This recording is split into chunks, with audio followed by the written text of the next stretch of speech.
And I spent my 5 years in Connecticut. I think the best thing I ever did was to start a little effort called No Child Left Inside. Because people would ask me, what are the greatest risks of the environment today? And I would tell them 2 things: climate change and the fact that kids don't go out and play anymore. If you want to protect places, you need to have the kids out there and make that connection to the natural world.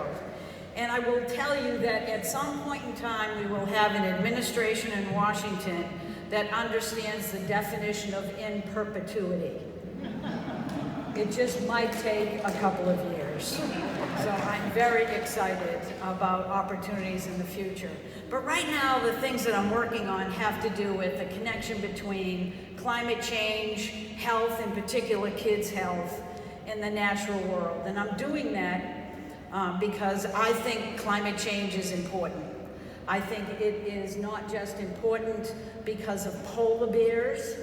I think it's important because it's about our kids and it's about their future. But before I get into those issues, which I really hope to talk about, I want to dive into a little bit of what I call, and this is a technical term, forgive me, the crazy ass things going on in Washington, D.C. It's the best way I can figure out how to describe this.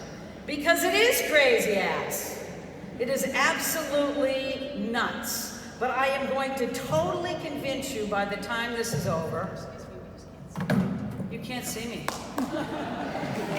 I could have worn my heels, except I don't got none of those. What was I saying? Oh yeah, crazy ass. I remember that.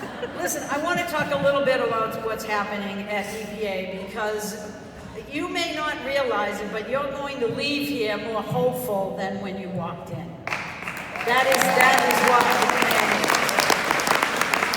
Because if you remember way back when, that we had a lot of pollution in this country that you could visibly see. If you remember, and I don't know if you do, but I do, because I'm 64, I was hanging around here when black smoke was spewing out of smokestacks, when we had hazardous waste barrels all over the place, when you had people living on top of them, when you have rivers running and burning. And we actually had the best president of the United States ever that stood up and stopped all that.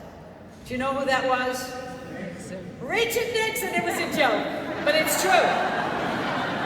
The best president part was a joke, but it was Richard Nixon who actually stepped up and created the Environmental Protection Agency and started all of the laws that allowed us to actually make significant progress moving forward on that pollution. And I personally haven't worked just for 5, but for 6 governors. I was appointed by a Democrat, and I had 5 governors that I worked for after that, all of which were Republicans.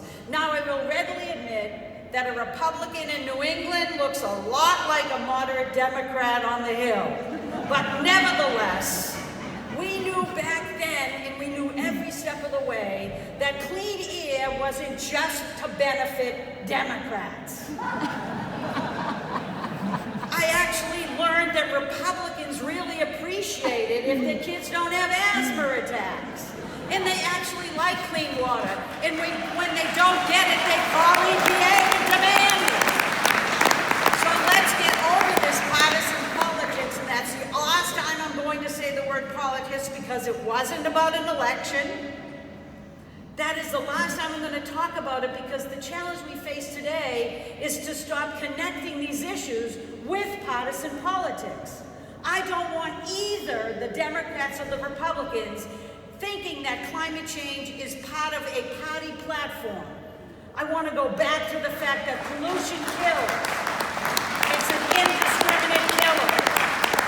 It really holds communities back, it holds our kids back, and it's time to stop playing politics with issues as important as traditional pollutants and as important as the issue of climate change, which, by the way, is an existential threat, not just a minor consideration. And I want to let you know that all of the work that was identified as work that was attributed to me was in no way my work. It was the work of this country. It was the work of a government that responded to the people in this country and understood that we had to continue to support our efforts to deliver clean water and clean air in a planet that was healthy enough to support and sustain human populations. That's what we did with climate change. And I will guarantee you that we did all of those rules right. And by right, I mean we followed the science. We didn't play with it. We didn't dictate and change cost-benefit analysis to suit our purpose. We followed the law. We followed the science. And we did outreach like nobody else has ever done, because in the United States of America, it happens to still be a democracy that is defined by, of, by, and for the people.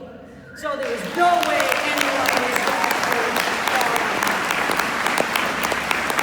So believe me, I know that everything we did is now being rolled back. Well, let me tell you something. An announcement in the Rose Garden doesn't mean anything. It is a press release and a statement. What means something is final rules in the United States of America, and when you do them right, you can't undo them with a Rose Garden announcement. You can't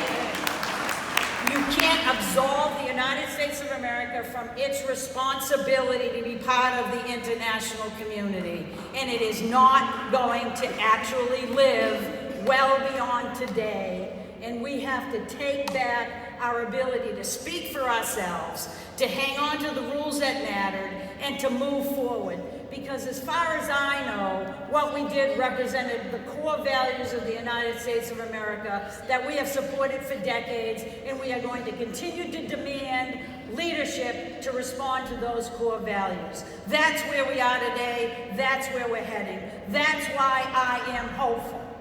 And if you think that you can now mope around and whine and say, oh, it's all gone to hell in a handbasket, which was one of my mother's favorite sayings, and then I'm gonna let you get away with it, I'm not.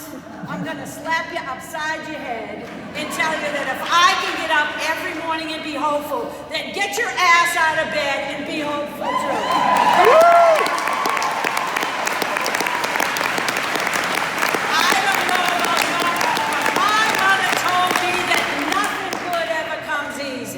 So if you think that I'm going to sit back and let my country and my core values and my work go to hell in a handbasket, then you are going to be alone in your misery, because I ain't joining you. Look, in the United States, the work that EPA does is hard. You don't get to be EPA administrator if you think that every time someone goes boo, you run and hide. Right? You stand up for yourself, you do things right, and you listen to people with every breath of your being to understand how we make progress together. That's not leaving aside Republicans. That's not ignoring the interests of the business and the economy. It's actually delivering on all of those issues, making reasonable steps forward. That is exactly what we did. And I'm proud of that work. And there is no administration that is going to come in and say, oh, I have another idea. Let's turn the world on its head. Who's going to go to court and fight against what we did by just saying, I don't like it. It doesn't work that way. So it's hard to regulate, and it's supposed to be. Because regulation is all just about making sure that we ensure our constitutional right to live healthy lives. But as a result, you need to prove it. You need to say that you need to regulate in order to get that right to assert. You need Congress to give you the authority, and you need science to back it up. And I feel very comfortable that this administration can't articulate any of those things. So the one good thing about today is that while they want to toss everything up in the air, it's still stuck to their fingers. Because they don't know how to do it. They're not getting it right. Every time they try try to roll things back or delay. The courts are whacking them right back at them. As long as this ping pong continues, we won't make progress at the federal level. I understand that, but it ain't going to be rolled back. And guess what? The rest of us are going to come alive. That's what's going to happen.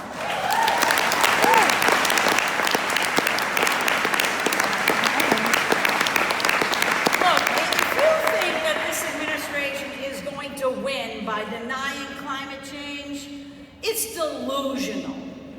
Because climate change is real. Climate change is being felt today by everybody in the United States of America. And climate change is fueled by carbon pollution. We tackled pollution before. Let's stop glamorizing it. Let's stop talking about polar bears. Let's stop thinking about it's only the rich people who live on the coast that's having a problem. And let's start getting real. People in the United States know that climate change is real. It's happening, it's hurting them, and it is threatening all of us. You know, this month, it's actually Children's Health Month. You'd never know that reading the EPA webpage, but I will tell you that's what October is. And October is important because climate change hits our kids the hardest. Climate change hits those communities that can't pick up and move themselves the hardest. If you think climate change isn't a health issue, you're wrong, because it's not about the health of polar bears. It's about the health of our kids. It's about our kids' future. It's about protecting them from air pollution that will increase under a changing climate. It's about protecting them from increased allergy seasons. It's about protecting them from creepy diseases that mosquitoes will bring to us that we used to thought was only somewhere else. So get a grip on yourselves. We have the fight of the century wrong, many centuries on our hands, and we have to stick together and recognize in Children's Health Month that we have a job to do, and it's called being responsible to our children. It's called being responsible for their future. That's my future. You know, for the first time in my life, I had a grandson. I have a grandson. He was born 7 weeks ago, and he's really little. He's very cute. As any grandparents out there, boy, who knew that being a grandparent was so cool? Now I know. But listen, he is my face of climate change. Pick yours.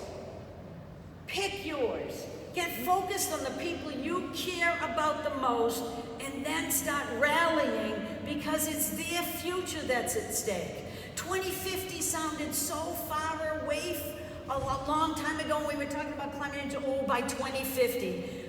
My grandson's going to be 32 when he's in 2050. He deserves better than the future that we're projecting if we don't stand up and take the bulls by the horn and do something about it. And I don't think we need to sit still just because the federal government has decided to fall asleep or to roll back. I don't care what they do. You know why? Because in this country, nothing good ever started at the federal level. Nothing. Give me one thing. What starts at the federal level is actually a result of a 20-year fight that began at the grassroots level that said, I don't like the pollution or other things that are impacting my life, and I'm going to make a change about it, and I'm going to get annoying, I'm going to pass laws, I'm going to start demanding things of my state, and the state's going to start getting squidgy. When that noise gets loud enough, the state starts going, oh, I have a great idea, and they're going to do exactly what their communities wanted, and then the states are going to go wacky, like the Regional Greenhouse Gas Initiative. The states are going to bind together, they're going to go wacky, and then the federal government's going to go, oh my God, we have a patchwork of things, and the business community can't tolerate it. So they go into a huddle and they come up and they say, I have a brilliant idea, and it's so innovative. This is what you need the federal government to do to lead. And it's exactly the same thing as the grassroots organizations asked for 20 years ago. So my message to you is this. We do not have to tolerate what's going on at the federal government and say to ourselves that we can make no progress because they don't like us anymore. We just have to continue to persist. Now, every morning, my husband gets up, and one of the first things he does is to turn on MSNBC. So I'm lying in bed, and I'm hearing, and I get up and I say, what is going on? And he goes, oh, look at what he tweeted. And when I say with all love and affection to my husband, Ken, shut up. I am not starting my day like this. Have a cup of coffee. Let's walk around Jamaica Pond. It's a really nice day out there. Let's start the day without this nonsense because we're letting it eat us alive. It's taking our energy. It's sucking our hope. It's wrong to let it happen. Woo!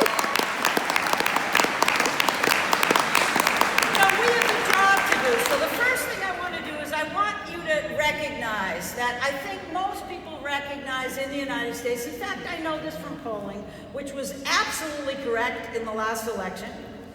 Okay, that wasn't. I know from polling that most people actually understand that climate change is happening. And we can't really deny that when in 2017 you had more than $300 billion in damages. If you think climate change is expensive, it is. If you think taking action to actually stop climate change from getting worse is expensive, then you need to do a little bit of comparison shopping because it ain't nothing compared to letting it go. But what I want to tell you is this, that there are many people that are seeking in the federal government to deny climate change. And I want us to get together and I want us to agree on 3 facts. I'm going to state them and you are going to repeat them after me. Unless you totally disagree, in which case you can leave the room. First of all, climate change is real. Climate change is real. Climate change is a result of man-made emissions. Climate change is a result of man-made emissions. That is why women need to rule the world.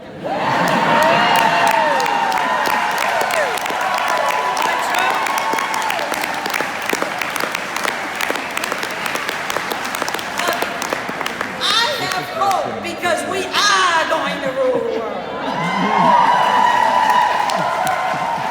And I have hope because there are signs that in the face of this trauma in the federal government, maybe it is a wake-up call to our democracy. Just maybe we were too complacent. Maybe we thought what's happening now could never happen. Now we know it can. Now we know that a democracy of, by, and for the people means that each one of us on that Tuesday of Election Day needs to get up off our butts and go and vote. Maybe we need to reach out to the young people to explain to them that now is not the time to disinvest because they don't like it, but it's time to remember just how far we have come and just how far we can go if they become part of the actual voting process. Let's make sure that we do that. And if we do, then you will do me a big favor because it means that you will be standing up and you will be pulling up your big girl pants, pulling up your big boy pants, pulling up your gender neutral pants, and you'll be taking action. That's what tonight is all about. Thank you very much. Woo!